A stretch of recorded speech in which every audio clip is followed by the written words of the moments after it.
तो ये अडानी का पूरा रिश्वत का घोटाला और जो वारंट इशू हुआ है अमेरिका में वो है क्या, आइए समझते हैं। अडानी जी अमेरिका गए, वहां के स्टॉक एक्सचेंज पर लिस्टेड एक कंपनी थी अजोर पावर, उसके साथ साठगांठ की, प्लान बनाया कि भारत में सोलर एनर्जी प्रोजेक्ट लगाए जाएंगे। अब उस प्रोजेक्ट को लगाने के लिए अमेरिकन इन्वेस्टर्स से, अमेरिकी लोगों से, अमेरिकन फंड से करीब 25,000 करोड़ रुपए उठाए गए, बड़े बड़े सपने उनको दिखाए गए। फिर भारत में सोलर एनर्जी प्रोजेक्ट लगने थे, लेकिन यहां पर दिक्कत ये आई कि जो बिजली थी वो बहुत महंगी थी, तो सरकारों ने वो लेने से मना कर दिया। बस फिर क्या था, जो 25,000 करोड़ रुपए अमेरिकन इन्वेस्टर से उठाए थे, उसी में से 2200 करोड़ रुपए, 2200 करोड़ रुपए भारत के नेताओं को और अधिकारियों को घूस दी गई। इससे हड़कंप मच गया।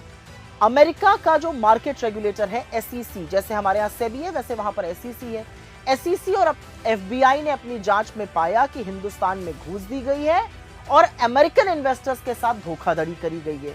उसके बाद 2 साल तक ये जांच चली। डिपार्टमेंट ऑफ जस्टिस जो अमेरिका का है, उसकी ग्रैंड जूरी ने अडानी के को इंडाइट किया क्रिमिनल इंडाइटमेंट में और एक वारंट इशू किया। मजे की बात यह है कि उस ऑर्डर में यह भी बोला गया है कि गौतम अडानी ने हिंदुस्तान के मार्केट रेगुलेटर सेबी से झूठ बोला और यहां के इन्वेस्टर्स के साथ भी धोखाधड़ी की।